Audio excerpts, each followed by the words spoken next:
Romanos capítulo 12. Esse é o texto que nós estamos compartilhando, que nós estamos pensando. Normalmente a gente começa sempre fazendo com a leitura de um salmo, mas hoje vamos fazer a leitura no versículo 1 e 2 de Romanos 12. Rogo-vos, pois, irmãos, pela compaixão de Deus, que apresentei os vossos corpos em sacrifício vivo, santo e agradável a Deus, que é o vosso culto racional.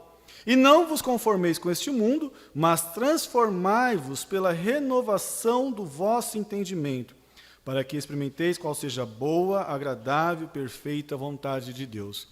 Essa é a tônica que a gente precisa sempre trazer à memória, experimentar a boa, perfeita e agradável vontade de Deus. E para que isso aconteça nas nossas vidas, o apóstolo Paulo lembra-nos a respeito do alicerce. Olha, nós temos a misericórdia.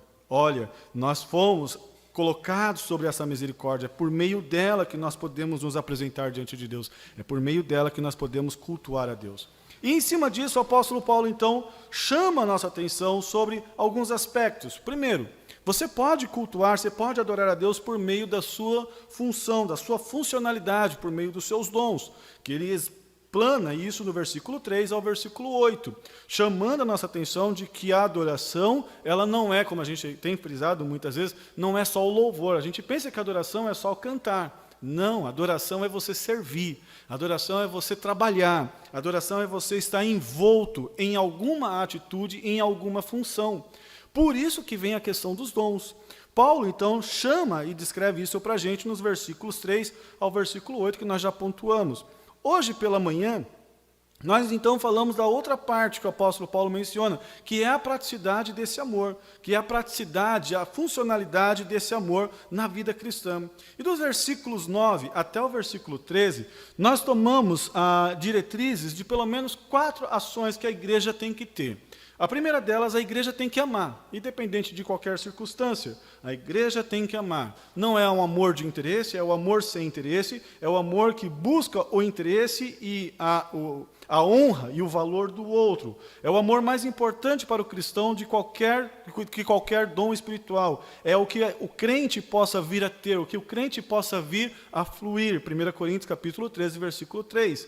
Também, uma outra prática que a igreja tem que ter, é a igreja ela tem que aborrecer o mal, ela tem que odiar o mal, ela não pode caminhar junto com aquilo que é mal, caminhar junto com aquilo que é odioso, que ofende a pessoa de Deus. Versículo 9, então, chama a nossa atenção: aborrecei o mal e apegai-vos ao bem, que é a terceira característica do amor. A igreja precisa voltar, correr, ir em busca, fazer com que o amor chegue cada vez mais grudado nela.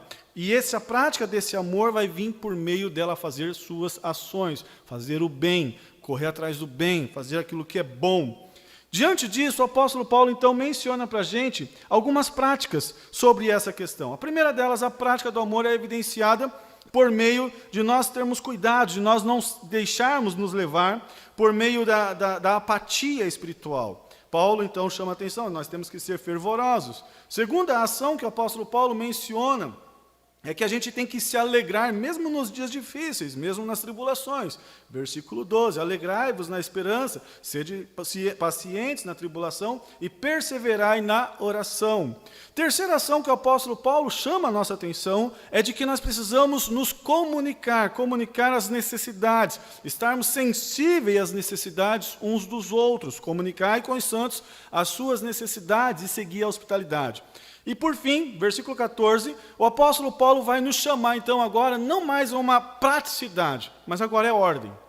É aquela questão, sabe, manda quem pode, obedece quem tem juízo. Já ouviram esse ditado? É assim que funciona agora. Até aqui ele está falando assim, ó, isso é o que se espera, isso é a prática de um cristão. Vocês foram alcançados, vocês receberam a salvação em Cristo para vocês amarem. E isso é o que importa na vida de vocês. Então, vocês falam para mim, olha, Paulo falando e pensando, vocês falam para mim, olha, nós somos cristãos, ótimo, legal, então amem. Então amem. Independente, mas o fulano fez mal para mim, amem. Eu vou estar numa festa que vai ter isso, que vai ter aquilo. Não vá, porque vai ter aparência do mal. Não vá, não esteja lá. Olha, eu quero estar na igreja, mas eu estou desanimado. Pera lá. quem tem Cristo no coração, quem tem o Senhor no coração, sempre vai estar animado.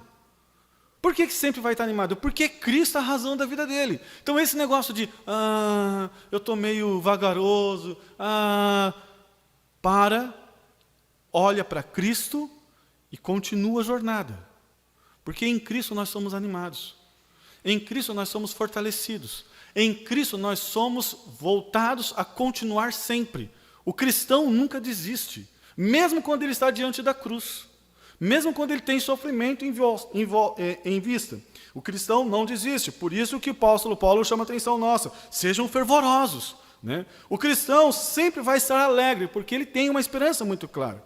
Porém, agora, Paulo vai chamar a nossa atenção sobre algumas ações que nós precisamos ter em mente, diante das circunstâncias, diante de tanta situação que nós temos. Então, a ação é uma ordem agora que ele está dando para que a gente faça.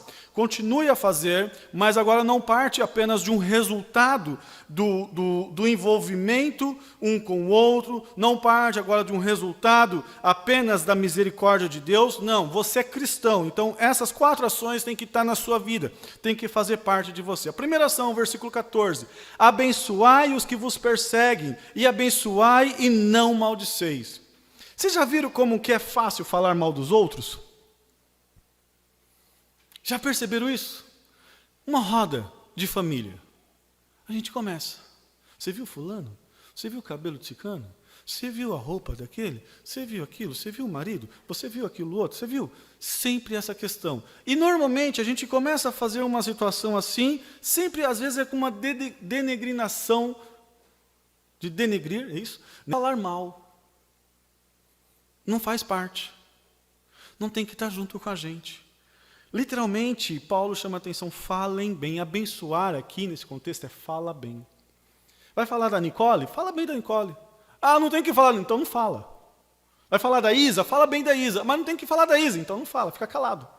Porque é melhor ficar calado do que pecar falando mal. Literalmente, o apóstolo Paulo chama a atenção de que nós devemos parar de falar mal dos outros, porque aquele que tem amor de Deus em seu coração, deve sair da sua boca palavras que edificam, deve sair da sua boca palavras de bênção, deve sair da sua boca palavras que vão fazer com que o irmão cresça. Lembra? A praticidade do amor é essa. Você e eu, nós temos o mesmo princípio que Cristo ensinou, e João Batista ensinou, o apóstolo Paulo ensinou, Pedro ensinou. Nós devemos sempre querer que o outro valorize-se, que o outro cresça, que o outro avance. Portanto, quando nós começamos a falar mal, ou denegrir, ou pensar negativamente, nós não estamos caminhando dentro do perfil do amor cristão. Segunda questão que o apóstolo Paulo chama e descreve para a gente é que tanto Cristo como Estevão, em suas falas contra aqueles que o perseguiram, foram assim destacados pelo mesmo princípio. Por exemplo, quando Cristo está na cruz pendurado e que está lá os seus acusadores, falando para ele, olha, você não curou a tantos, desça daí de ti mesmo. Olha, você não é o bom, você não é isso. O que Cristo falou? Pai, perdoa-lhes porque eles não sabem o que fazem. A nossa tendência, às vezes, é querer ir para cima, é querer falar à altura, é aquela ideia do Yanomami. Né? O Yanomami, quando começa a brigar, um fala alto, o outro, para não ficar por baixo, vai falar alto também. Casais brigam assim. O esposo falou alto, a esposa não vai ficar por baixo, ela vai falar alto também. A esposa falou alto, o marido já, mas o que é isso? Mulher mandando em casa? Eu vou falar alto porque quem manda aqui sou eu. Começa as brigas, começa as ofensas. Então, conselho, não fale mal, fale bem. Fale palavras que vão edificar. Fale palavras que vão fazer com que Cristo é exaltado e seja exaltado na sua vida. Então, vai falar de alguém, fale o bem daquela pessoa. Fale o quanto que aquela pessoa é importante para a sua vida, para o reino de Deus e qual a diferença que ela pode fazer neste mundo. Enaltece a pessoa, valorize a pessoa. Paulo chama a nossa atenção também, a gente pode ver o mesmo perfil também na vida de Estevão. Estevão vai chamar a atenção quando estão jogando pedra nele e que ele visualiza o anjo do Senhor, que ele visualiza o Senhor, melhor dizendo, ao seu lado. Qual é a palavra que Estevão fala? Senhor, não lhes impute esse pecado. não lhes impute esse pecado. E enquanto estava recebendo pedrada. Às vezes a gente tem a tendência de querer revidar. E não é assim que funciona. Não é esse o perfil. Por isso que o versículo 14 é uma ordem direta, é um imperativo muito claro. Abençoai os que vos perseguem, aqueles que venham atrás de vocês, aqueles que vão querer fazer mal. Ei, tem alguém que luta por vocês.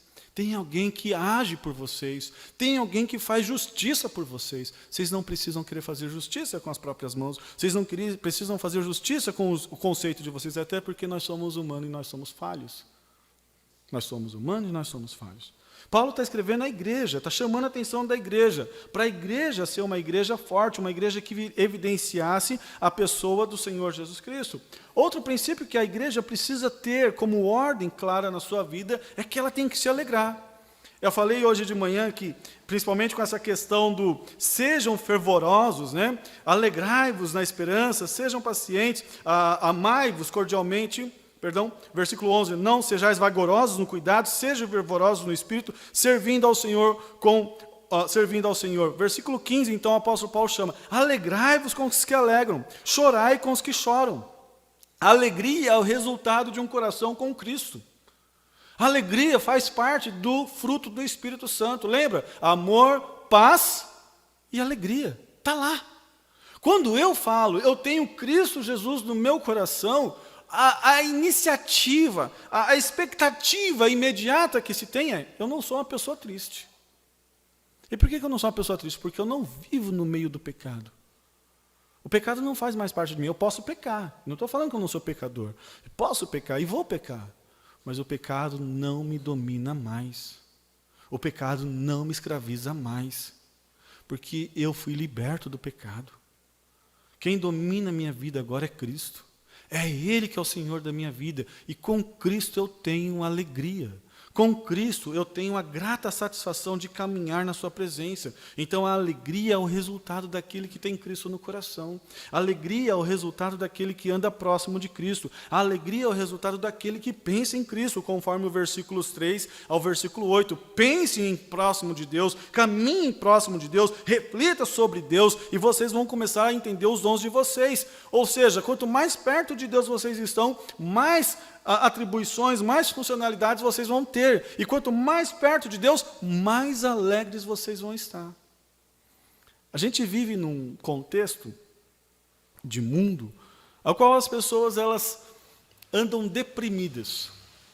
E a depressão é um ponto interessante, porque normalmente a depressão ela é o aspecto da pessoa começar a olhar para si mesma. Ela olha para ela.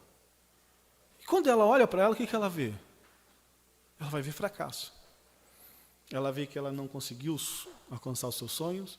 Ela vê que diante da família, talvez ela não está sendo aquela esposa, aquela filha, aquele filho, aquele marido, aquele filho que deveria ser. Aí ele começa a fechar-se num casulo.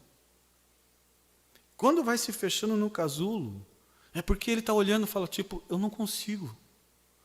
Não dá para mim. Eu não aguento, eu não posso. E essa questão de eu não consigo, eu não posso, faz com que a pessoa ela vai vivenciando uma tristeza que, sim, de fato, é o que alguns vão chamar de doença de alma. A alma está doente. Você não tem mais o que fazer. Olha o seu aspecto, a sua face, vê tristeza. Fica cabisbaixo. Você fala, nossa, a pessoa tem um carro, a pessoa tem uma casa, a pessoa tem uma família, a pessoa tem dinheiro, porque a gente atrela tudo isso. E a pessoa não é feliz. O que está acontecendo? Porque ela está doente de alma. Está amargurada. Algo está pesado. Ela não está aguentando suportar mais. E aí onde que entra Cristo? Porque o único que pode mudar esse estado na vida do ser humano é somente Cristo. Por mais que eu respeite a psicologia, conheço pessoas psicólogas, tenho um carinho muito grande por muitos deles que eu conheço, mas a alegria de alma, a alegria de coração, só Cristo que pode dar. Somente Ele. Só Ele que pode fazer a diferença na vida do cidadão, da cidadã, na vida do irmão, na vida da irmã. Se eu me aproximo mais de Cristo, se eu começo a viver mais perto dele, com certeza essa alegria vai ser resultante na minha vida. À primeira vista é que o princípio parece fácil, quando diante das lutas, diante das circunstâncias, nós nos alegrarmos, mas não é. Você vai ter que se autonegar. Quando a bênção, a felicidade de outra pessoa, e é interessante essa questão da alegria, alegrai-vos com os que se alegram e chorai com os que choram, é em relação ao outro, não apenas olhar para si mesmo que tenha a alegria sua, mas também se alegrar com o outro. Ver que a conquista do outro também é alegria sua.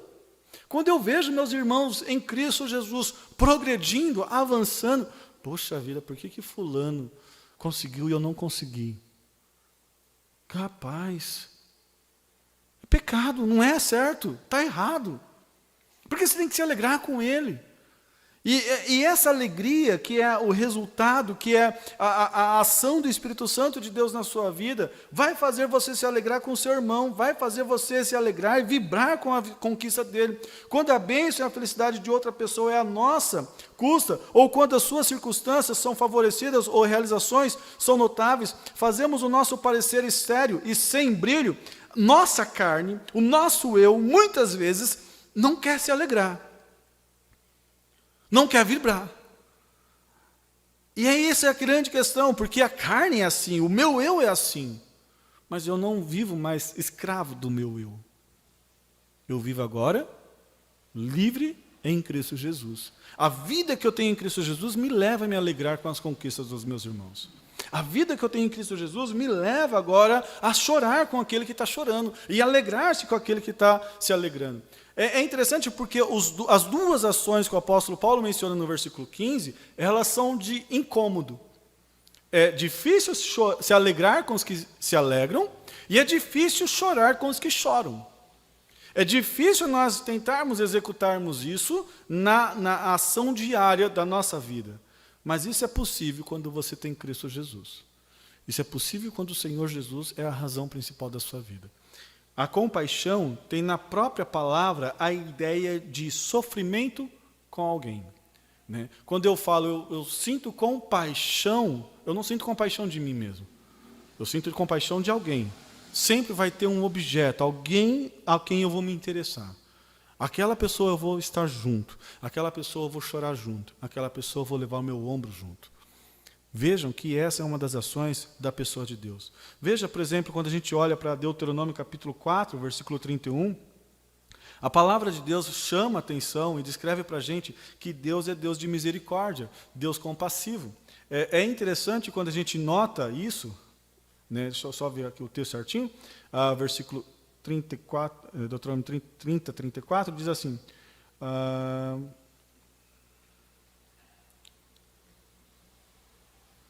Deixa eu só colocar aqui para não perder o foco.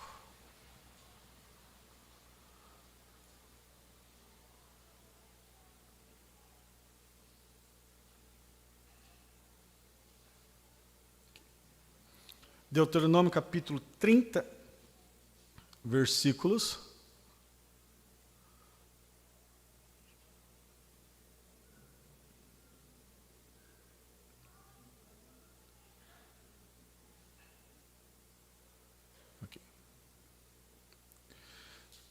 Deuteronômio capítulo 4, versículo 31. Deixa eu ver se já foi lá, não colocaram lá. Então, deixa eu só mudar aqui para que facilita a vida nossa. Né? 4, versículo 31. Deuteronômio capítulo 4, versículo 31, diz assim: Então o Senhor teu Deus não te desamparará, porquanto é Deus misericordioso. Nem te destruirá, nem te esquecerá da aliança que jurou aos teus pais. Aqui o texto chama a atenção da personalidade de Deus, um Deus inteiramente de misericórdia, um Deus que sim se importa comigo, que se importa com você. Não é um Deus que está aquém da nossa realidade, que está aquém da nossa situação. Muito pelo contrário, é um Deus que se importa. Essa característica de Deus é porque Ele é tão misericordioso, tão carinhoso para com o seu povo, que as suas misericórdias, conforme diz Lamentações, capítulo 3, versículo 22, não têm fim.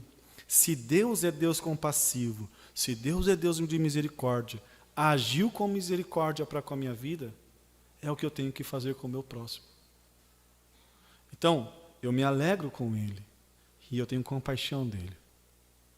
Eu ando junto com ele, festejo, vibro com as suas conquistas e choro também quando ele tem as suas derrotas. O cristão é aquele que vai andar junto. Outra questão importante nesse contexto do versículo 16, sejam unânimes entre vós, não ambicioneis coisas altas, mas acomodai-vos às humildes, não sejais sábios em vós mesmos. O verso 16 é interessante porque quando a gente pensa nessa questão de sermos cristãos, uma das questões que muitas vezes acaba envolvendo, e a gente acaba escutando isso às vezes nos corredores, é que assim, há igrejas e igrejas, irmãos e irmãos, que às vezes a fé se sobressaiu. Como assim, pastor? A fé subiu para a cabeça. E essa questão da fé subir para a cabeça me faz ser mais importante, me faz ter mais destaque, me faz me colocar acima do outro. Não sei se vocês já viram uma realidade assim. Tem gente que às vezes se deixa perder-se pelas suas conquistas. E começa a vivenciar uma vida acima, colocando-se à expectativa dos outros. Os crentes são exortados a promover a concórdia entre si, indubitavelmente com o fim de exercer uma beneficência, uma influência sobre aqueles que ainda estão de fora do reino. Nós somos um. Não existe, não pode existir alguém na igreja melhor. Nós somos um. Ah, mas você é o pastor. Sim, é por isso que eu sou igual a vocês. Quem toca é igual. Quem serve limpando o chão é igual ao que prega. Porque não existe essa questão na igreja de sobreexcelência, sobre uma pessoa se sobressair em cima do outro. Ah, eu posso ter conquistas, eu posso ter benefícios, sim, mas na igreja eu não sou melhor. No viver cristão eu não sou melhor. Posso ter na minha igreja um juiz, como eu posso ter na minha igreja um pedreiro. O tratamento tem que ser igual para todos. Ah, mas aquele dali é o juiz da cidade. Não importa. O sangue de Cristo foi derramado tanto para ele, quanto para o pedreiro. Tanto para o pedreiro, quanto para o gari. A gente precisa entender que quando a gente trata com a questão igreja, nós precisamos compreender de que, olha, a humildade vai fazer a excelência das nossas vidas. É por ela que nós vamos caminhar. Outra questão interessante que o apóstolo Pedro também vai chamar a atenção, de que, olha, humilhai-vos debaixo da potente mão de Deus. Ou seja, o caminhar de humildade faz a diferença na vida do cristão. Quando o cristão, ele realmente se coloca a total dependência do Senhor, ele está já dizendo o seguinte: Senhor, eu não posso, não sou capacitado. Se o Senhor for comigo, vai acontecer. Mas se o Senhor não for, não vai dar certo. Total dependência. Total envolvimento com o Senhor. Então, percebam que as 4 ordens até aqui, abençoai, alegrai-vos, sejam humildes um para com o outro, e vamos chegar na 4ª, elas são ordens diretas, que são difíceis de ser exercitadas. É difícil falar bem de todo mundo. É difícil nós muitas vezes querermos nos alegrar e chorar, porque tem certas coisas que a gente vai ficar na torcida. Se deu mal, tá vendo? Bem feito. Não é para fazer assim. Mas é interessante porque às vezes a gente quer se sobressair sobre o outro. Também não é para fazer isso. A ordem que Paulo traz é que a igreja, o povo de Deus, eles têm características que têm que marcar a vida das pessoas. Aqui, nesse contexto, não é apenas igreja, mas principalmente quem está à nossa volta. Então, apenas frisando, na rua, no trabalho, na escola, em qualquer lugar, você existe para abençoar. Você está lá para se alegrar com a vitória dos outros. Para que o outro veja, às vezes, quando ele passa por lutas, que você chora junto. Você está junto com ele. Quando você estiver vivenciando, lembre-se, você não é melhor que ninguém.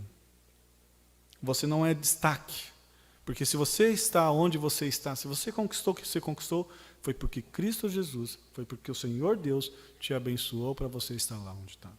Por fim, a última ordem, no versículo 17, a ninguém torneis mal por mal, procurai as coisas honestas perante todos os homens. Em outras palavras, faça o que é certo. Faça o que é certo, que vai dar tudo certo. Não caminhe na dúvida, não caminhe no caminho tortuoso. Nós só devemos abençoar aqueles que nos perseguem. Não devemos amaldiçoá-lo, nós não devemos fazer coisas contrárias, aqueles que às vezes caluniam, aqueles que às vezes nos jogam pedra. Não é papel nosso, muito pelo contrário. O que tem que sair da nossa boca, o que tem que sair com ação, o que tem que sair das nossas vidas são bênçãos. Paulo chama a atenção dos irmãos de Roma, descrevendo essas características para eles, para que a vida deles fosse uma vida de exemplo. Mas quem eram eles? Eram homens perseguidos, eram mulheres perseguidas. Muitas vezes, eles não estavam nessa condicional toda que o apóstolo Paulo está falando, mas o implícito, a ordem, o imperativo para a igreja é: vocês são diferentes. Vocês são o sal e vocês são a luz para este mundo. Vocês vão transformar este mundo pela renovação do entendimento. Vocês vão fazer diferença na vida daqueles que estão, às vezes, por perto de vocês.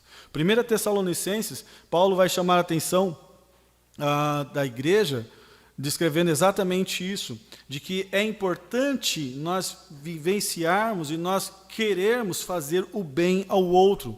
Veja lá, enquanto aqui o negócio vai meio rodandinho, né?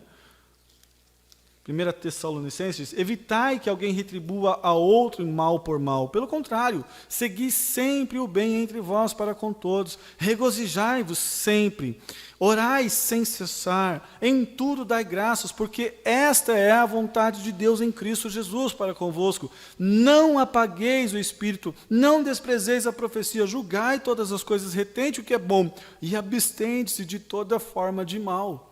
Em outras palavras, o apóstolo Paulo chama a atenção daquilo que ele está descrevendo para os romanos. Olha, a vida de vocês tem que ser uma vida que evidencia a pessoa do Senhor Jesus. Pedro também, da mesma forma, em 1 Pedro capítulo 3, versículo 8 e 9, vai chamar a atenção da igreja, dizendo: olha, caminhe uma vida sem buscar o mal do outro, faça o bem, mesmo quando estão te fazendo mal. Mesmo quando estão te perseguindo, faça o bem, pois essa é a atitude correta para com os inimigos. E isso envolve uma questão muito clara, que inclusive Paulo vai chamar a atenção, trazendo a essência lá do livro do Antigo Testamento. O nosso perdão gracioso para com os nossos inimigos devem servir de bênção para eles e para os outros, como testemunho de um comportamento cristão. Eles irão também...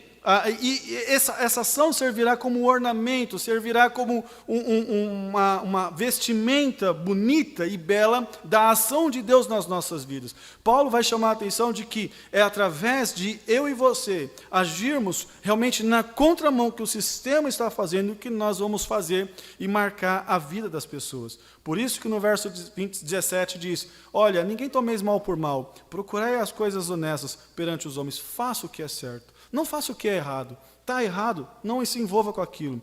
Aí vem o verso 18 ao verso 19. Se for possível, quando estiver em vós, ainda no mesmo link, tende paz com todos os homens.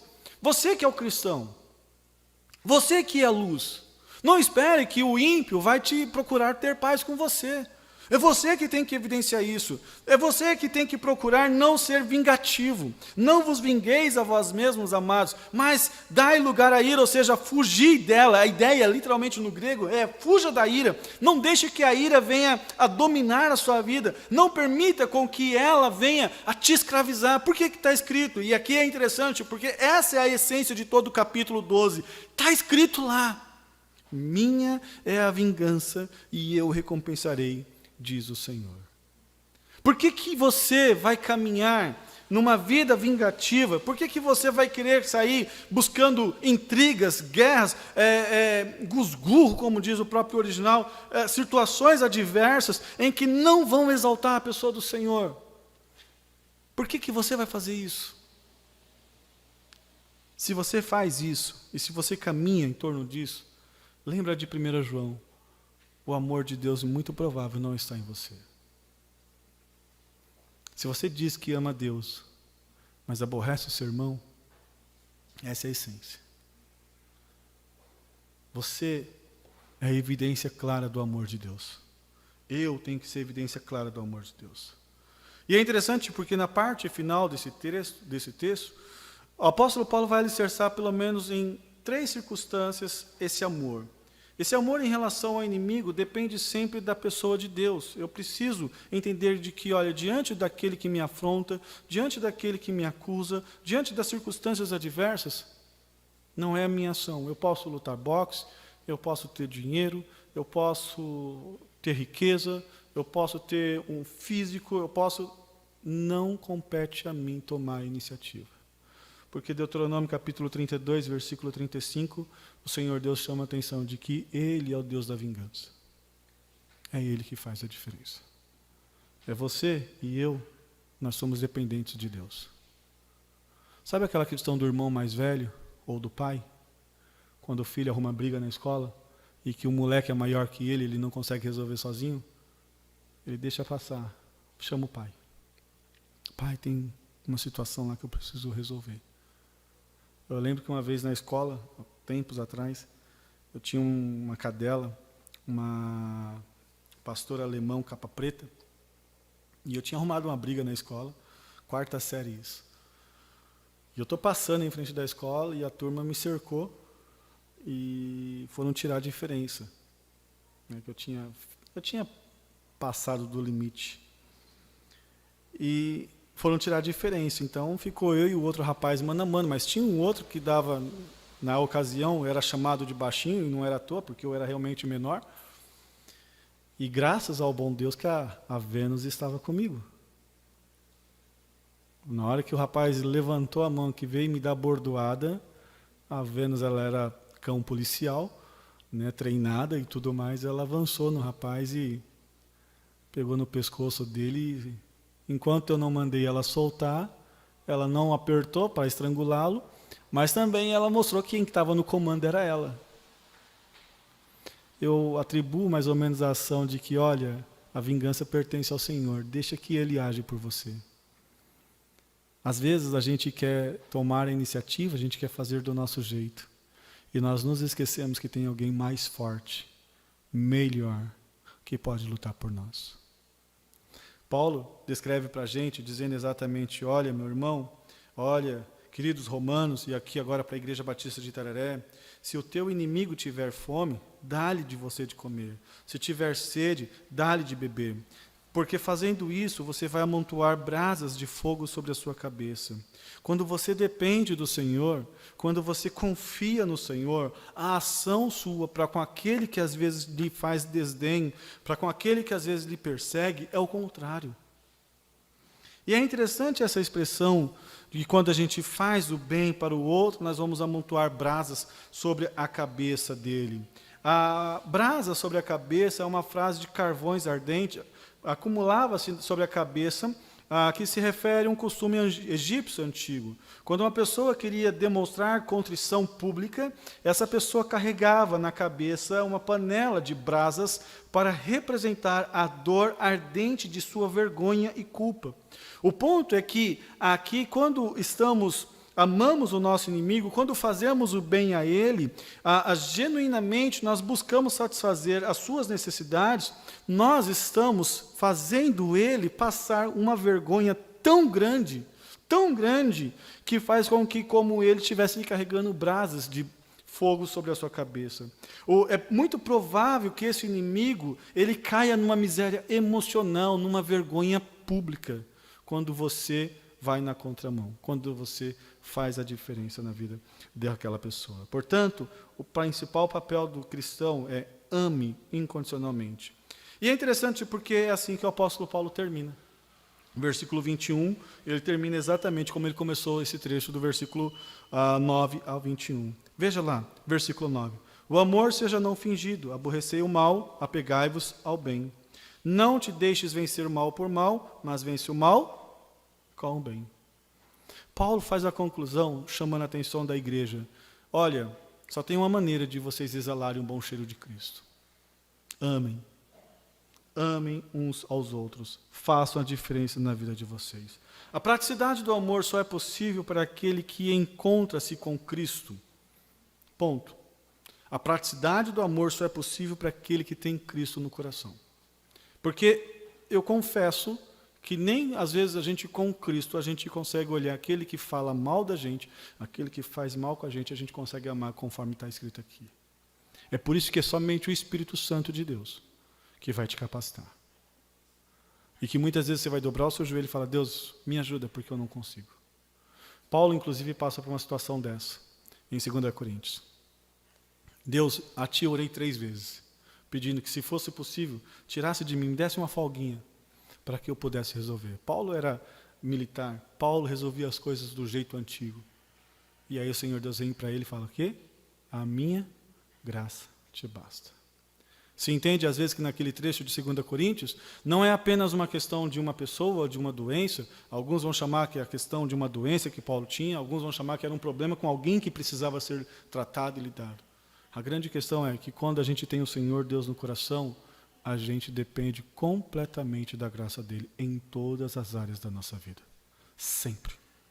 Segunda questão que vale a pena a gente pontuar é que se você tem Cristo como Senhor e Salvador da sua vida, você então pode sim exalar o bom cheiro do Senhor Jesus. Você pode fazer a diferença não apenas na sua vida, mas na vida daqueles que estão à sua volta. E aqui a gente finaliza esse capítulo 12, pelo menos atribuindo 3 ações que nós podemos ter e fomos lembrados disso. Nós podemos transformar o mundo com o Evangelho.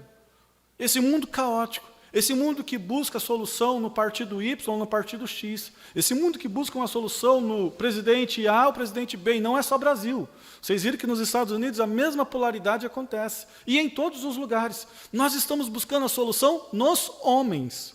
Mas a palavra de Deus diz que a solução está somente na pessoa de Deus, o Pai das misericórdias. É somente nele. Portanto, a única razão, o único conceito, a única base que pode transformar o homem é o Evangelho de Deus. É o Evangelho que é o poder de Deus para a salvação de todo aquele que crê. Segundo, podemos adorar a Deus e servi-lo. Na igreja temos os dons espirituais para isso, temos o Espírito Santo para isso. Você que tem a pessoa de Deus, você que entendeu quem é Deus na sua vida, mas está apático, não está se envolvendo, está aí, sabe, aquele crente 3S, como a gente brinca, crente salvo, sentado e sossegado. Meu irmão, minha irmã, isso é pecado. Isso não vai glorificar o nome de Deus nunca. Porque você e eu, nós fomos chamados, sim, para adorar a Deus. E a nossa adoração, ela é reflexo de serviço. Só para você ter ideia, quando a gente pensa na adoração que está ligada a serviço, 3 vezes o apóstolo Paulo faz o uso dessa palavra. A primeira delas, Paulo usa lá no versículo 1. Isso é o vosso culto racional. Né? A ideia de culto, de serviço, de prestação, de adoração. É a primeira evidência que o apóstolo Paulo usa. Vocês vão servir ao Senhor. Vocês vão adorar ao Senhor. Como? Servindo a Ele. Segunda expressão que o apóstolo Paulo chama a atenção no versículo 7. Se é ministério, seja em ministrar. Se é ensinar, haja dedicação no ensino. Se é ministério, se é serviço, que sirvam. Sirvam uns aos outros. E por fim, no versículo 11, vocês precisam ser pessoas não apáticas, não pessoas que se deixam ser levadas por qualquer circunstância, muito pelo contrário, vocês precisam ser fervorosos no Espírito, servindo, colocando-se à disposição, enaltecendo o Senhor da vida de vocês, sirvam a Ele, adoração é isso.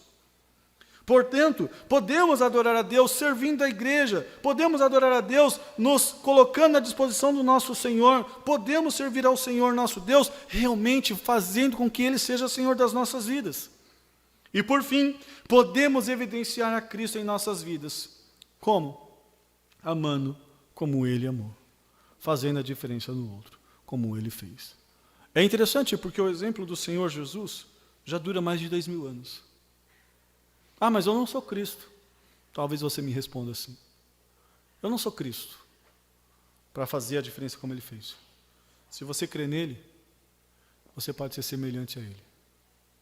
A palavra de Deus nos chama a atenção em Gálatas capítulo 2, versículos 20, descrevendo para a gente de que, olha, nós morremos com Cristo, já não vivemos mais. E então como é que acontece isso? Vivo não mais eu, mas Cristo vive em mim. E a vida que agora vivo na carne, vivo pela fé no Filho de Deus, que muito me amou e se entregou por mim. Amém? Vamos colocar de pé e nós vamos orar e louvar ao Senhor nosso Deus.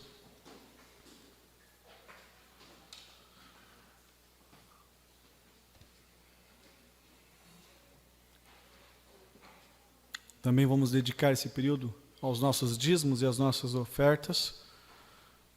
Também louvar a Deus pela vida dos nossos visitantes, daqueles que estão conosco. Que Deus abençoe a vida de cada um de vocês. Poderoso Deus, o Senhor é bom e a tua misericórdia dura para todo sempre. Como é bom estarmos na tua presença, Deus. Como é bom poder louvar, como é bom poder cantar ao Senhor. Como é bom servir ao Senhor. Hoje, ó Deus de amor, vimos de que o amor é a essência, é a razão, é o meio pelo qual nós estamos aqui. Fomos alcançados pelo amor, servimos ao Senhor pelo amor, e assim, ó Deus de amor, podemos evidenciar o Senhor com amor. Portanto, ó Deus bendito, abençoe a vida da tua igreja, fortaleça a vida da tua igreja para que, por onde ela passar, o amor do Senhor seja exalado através das suas vidas. Obrigado por este momento. Obrigado porque nós podemos, ó Deus de amor, lembrar e trazer à memória tudo aquilo que o Senhor fez por nós e aquilo que o Senhor exige de nós, aquilo que o Senhor pede de nós, aquilo que o Senhor nos ordena. O Senhor chama a nossa atenção, ó Deus de amor, para amar, para fazer, ó Deus de amor, aquilo que foi evidenciado na Tua Palavra. A Tua Palavra chama que o Senhor é um Deus de amor, o Senhor é um Deus compassivo, o Senhor é um Deus de misericórdia. E é assim que nós devemos proceder. Ajuda-nos, ó Deus de amor, nas nossas fragilidades, na nossa pequenez, porque somos pequenos, somos falhos. Ajuda a gente, ó Deus de amor, a abençoar incondicionalmente. Ajuda a gente a falar bem daqueles que às vezes até falam mal da gente. Ajuda a gente, ó Deus de amor, a realmente a não querer se sobressair sobre o outro. Quando muitas vezes, ó Deus de amor, a vontade é essa. Queremos, às vezes, ser bom em alguma coisa para nos vangloriar em cima. Permita, Deus de amor, com que a humildade seja o caminho que venhamos a trilhar sempre em nossas vidas.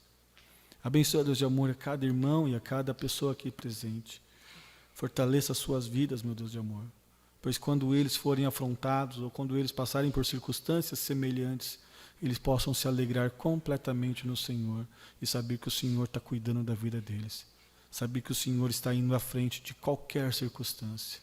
Sabemos, ó Deus de amor, que muitas vezes o inimigo das nossas vidas, o inimigo das nossas almas, levanta-se pessoas, circunstâncias, ó Deus de amor, para nos afrontar. Mas ajuda-nos, ó Deus de amor, a pagar sempre o mal com o bem, a fazermos a diferença. Assim, ó Deus de amor, foi o exemplo que o Senhor nos deu. Glorifica o teu nome, glorifica, ó Deus de amor, a tua pessoa nas nossas vidas, para que por onde nós passarmos, seja o Senhor exaltado por todo sempre, para a honra e glória. Abençoe também os nossos visitantes. Cuide dessa família linda, Deus de amor, que está aqui conosco hoje. Continue derramando as suas graças, as suas bênçãos sobre a vida deles. E por cada irmão aqui presente, meu Deus de amor, continue fortalecendo. Obrigado pelos nossos dízimos e pelas nossas ofertas. Aqui o Senhor, a quem nós dedicamos neste momento. Te louvamos em nome do Senhor Jesus Cristo. Amém e amém.